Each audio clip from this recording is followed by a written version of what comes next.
Fridays are awesome. Welcome to CNN Student News. There are signs of a possible solution in Washington, not over the government shutdown. We're talking about a proposal on the U.S. debt ceiling. On Thursday, Republicans in the U.S. House of Representatives said they would propose raising the debt ceiling temporarily. Investors seemed happy about that. The Dow Jones Industrial Average took a big jump yesterday on optimism about a possible deal.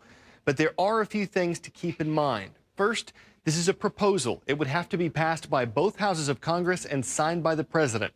Second, it's temporary. It would run through November 22nd. And third, it only covers the debt ceiling. And if it's passed, the partial government shutdown could keep going. Republican leaders were scheduled to meet with President Obama at the White House yesterday. Teachers, please keep an eye on CNN.com for the latest details. Today is October 11th. That means it's the International Day of the Girl. The United Nations established that in 2011, and this year's theme is Innovating for Girls' Education. The goal of the International Day of the Girl is to recognize girls' rights and the challenges that they face around the world. For example, in developing countries, 1 out of every 5 girls who enroll in elementary school never finish. Globally, only 30% of middle and high school-aged girls are enrolled in school, and by 2015, it's estimated that 64% of the people around the world who are illiterate will be female. Experts say access to education has wide-ranging benefits. Girls who get more education are shown to have healthier families, and increased education leads to higher wages for girls and more participation in their country's labor force. Malala Yousafzai knows all about the benefits of girls having access to education. It's her personal cause and one that led to her being attacked by the Taliban in her home country of Pakistan. She's recovered from her injuries, and now her voice and call for equal education are stronger than ever. Malala is also inspiring others, like Julia Fine, a high school senior. Malala was scheduled to do an interview with CNN's Christiane Amanpour that will air this Sunday at 7 p.m. Eastern. Julia won the chance to be in the audience. Her essay about how Malala's bravery inspired her to get involved in activism was chosen by Malala as the winning entry in the contest we told you about a few weeks ago. It's time for the shout out. The world's busiest port is on what continent? If you think you know it, then shout it out. Is it Asia, Europe, North America, or South America? You've got 3 seconds. Go. The port in Shanghai, China is the world's busiest. In fact, most of the top 10 busiest ports are in Asia. That's your answer, and that's your shout out. The world waits upon they that go down to the sea in ships. What? Well, it's like this. So many of the things we use every day, from phones to shoes to cars, they've traveled the major shipping lanes of the world to get wherever you are. Think giant cruise ships, but instead of pools and restaurants, they're stacked with thousands of multicolored boxes of cargo that float on ships across the sea and then head to your area on the cars of trains and wheels of tractor trailers. There could be a new boat docked at some of Asia's busiest ports in the day ahead, and it has one major feature that separates it from every other boat in the sea. It's bigger, like 1.5 times longer than the Titanic bigger. From the world's biggest shipping container company comes the world's biggest ship. This is the maiden voyage of the Maersk Mc-Kinney Møller.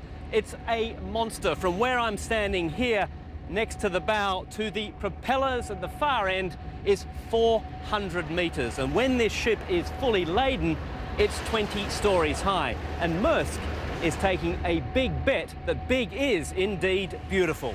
She's so big, she can't get through the Panama Canal, and so deep that she can't get into most ports in the Americas. But that's not her job. This vessel was built to carry 18,000 containers exclusively on the Europe-Asia route, and to do it much more cheaply than its rivals.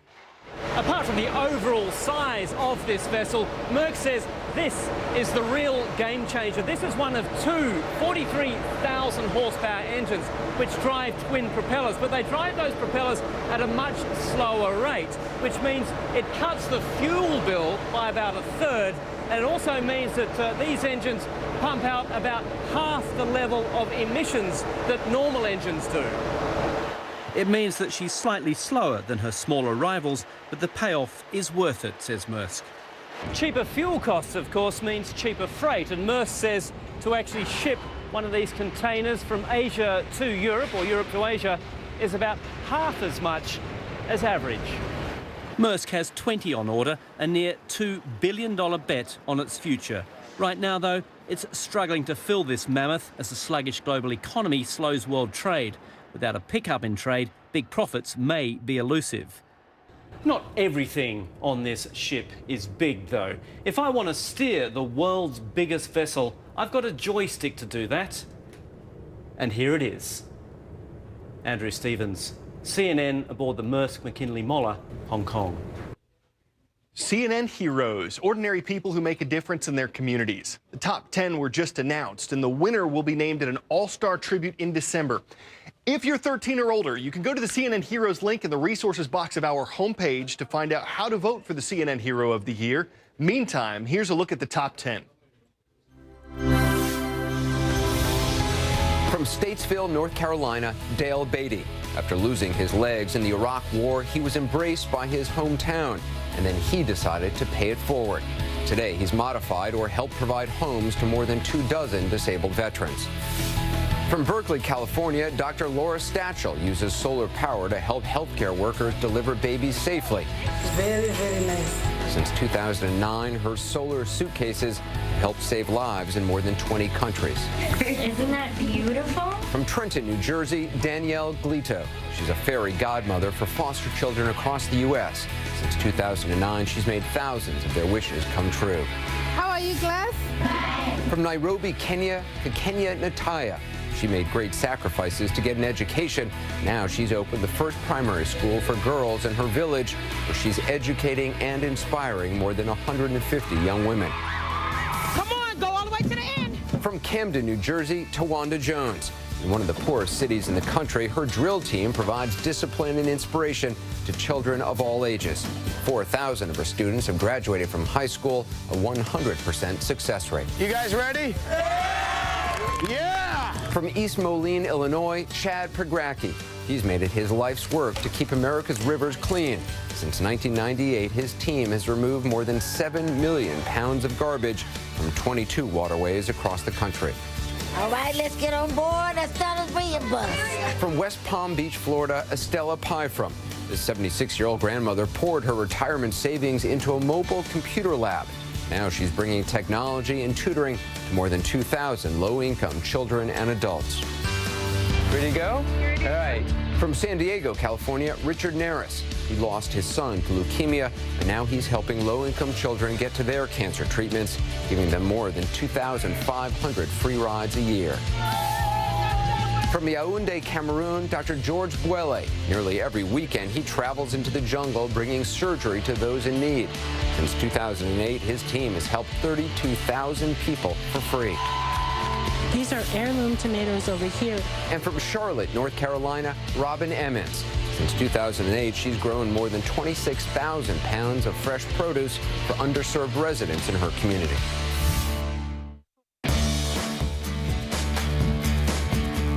Covered all 50 states in the roll call, so we're totally winging it with today's schools. First in flight, the Falcons from Brown Deer High School in Brown Deer, Wisconsin. How about some more Falcons? We've got the ones from Summit Academy in Draper, Utah, and on the International Day of the Girl, the Hewitt School in New York City. A girls' school makes the roll call. Running a marathon ain't easy, but if it's a half marathon and you run it with twice as many legs, that's the setup for this story. The dog is a chocolate lab named Boogie. He didn't register for the race. He had wandered away from home and then wandered up to the runners at the starting line. When they took off, so did he. And Boogie made it all 13.1 miles down the course, eventually earning a medal for his efforts. More importantly here, he was eventually reunited with his owners, which means there's a happy ending to his tale. We've crossed the finish line for today, so it's time for us to boogie. If you're off on Columbus Day, enjoy the long weekend. For everyone else, we will be on the air. We'll see you right here on Monday for a new week of CNN Student News. Bye now.